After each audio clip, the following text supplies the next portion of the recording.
The Army is asking 250 infantry and armor officers to switch to support branches. Why are they doing this? Apparently, they're overstrength in both the armor and infantry side of the officer house. I find that super interesting for a few different reasons. I personally know so many NCOs that are getting denied their OCS packets, their green to gold packets, because they weren't qualified enough. And I say that because of another article that I read earlier last year. There are tons of officers leaving the military in waves. Most of these officers are lieutenants and captains with less than a few years in the military. Why are they leaving? And if so many officers are leaving, then why are so many NCOs and soldiers getting denied their green to gold packets? And if so many officers are leaving, how are the armor and infantry branches so overstrengthed?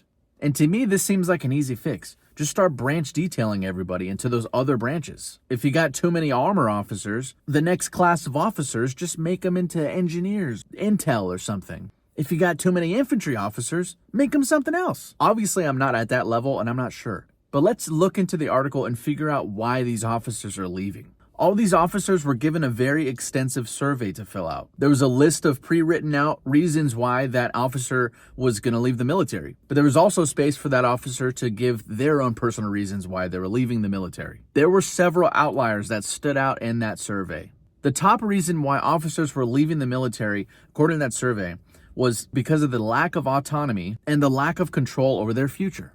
And that was just over 60% of their reasons. So obviously, it's a big reason. They feel like they're not in control of their own lives. And it's the military. You're limited in control, but I get what they're saying. The second biggest reason is a huge issue in the military across the board. It was toxic leadership. And I know they made a new term for it. It's called counterproductive leadership, but let's just call it what it is. It's toxic. I have a buddy that says this all the time, and it just sticks with me, and I say it to other people. Soldiers do not quit the Army. They quit bad leaders. I see it all the time. There are tons and tons of leaders out there that just don't know how to lead people. They're selfish. They don't know how to communicate. They don't know how to divvy out responsibilities or information. They're not empathetic towards soldiers. They're not creative. They're not problem solvers. They're just lazy. Another reason why the officers were getting out was because there was a better job for them outside of the military. I totally get that. You go where you're called. That's why I'm not going to do 20 years in the military. But let's talk about things at my level right now. Here's what I'm hearing on the ground as a senior leader in this current unit and a leader and a soldier in my past units. Burnout is a thing. It's a huge issue. This constant pace of you go to the field, then you go to NTC, and then you go to Europe, and then you come back and you go to the field, and you go to gunnery, then you go to NTC, then you go to Korea, then you do it all over again.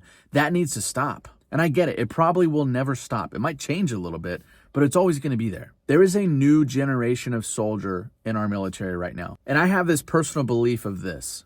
Those soldiers grew up the last 20, 21, 18 years, depending on how old they were when they got in, of living in this certain culture, this certain life, and they have these certain habits that are ingrained into their minds. It is much easier, in my opinion, for me to change the way that I communicate with them, how I treat them, how I interact with them, than it is for me to expect them to change their whole lives and their culture and the way they do things. I know I might get some older people out there saying, oh man, that's soft, the old Army, blah, blah, blah, blah, blah. Well, you know what? When you first got in, you were that new generation at one point.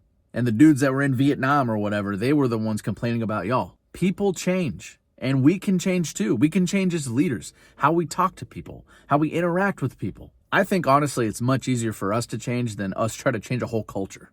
But what do we do about these officers? I've talked to tons of officers in my unit and in other units. And honestly, they're just really, really tired. The work pace is way too high. The op tempo is way too high. What's expected of them is way too much. Some of them even claim that when they become a staff officer in S3 or something like that, they're getting bullied.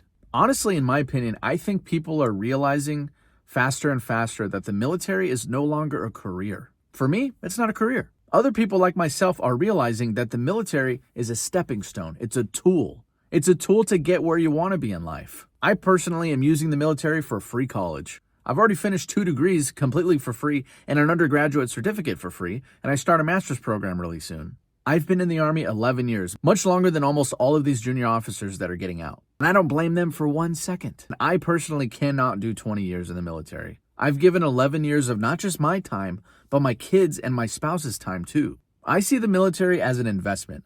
And anybody that invests money knows that when you put money into an investment account, you expect a return on investment or an ROI. If you get a bad ROI, you change that investment. You change some things up. Maybe you move stuff over here. Maybe you move stuff over there. Sometimes you just get out completely. What I've invested personally in my life and in my kids' lives and my wife's life, I'm not getting back in return from the military.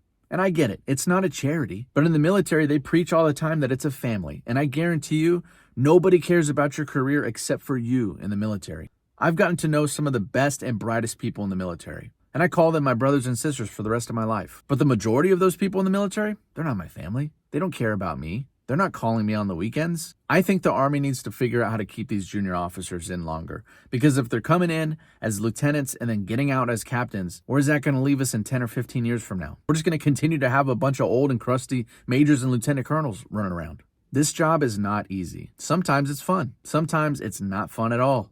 After 11 years in the service, I completely understand why less than 1% of America's population has served in the United States military. And I can't quite pinpoint exactly why soldiers and officers and NCOs are leaving the military. It's probably for a bunch of reasons like we talked about earlier. Toxic leadership, unrealistic op tempo, the money. Whatever it is, I think the military is in trouble because people are realizing that they don't have to stay in for 20 years. They can come in, get what they need, and then head out. I'm not saying that's a bad thing because that's basically what I'm doing now. What do you think the military needs to do to fix this issue?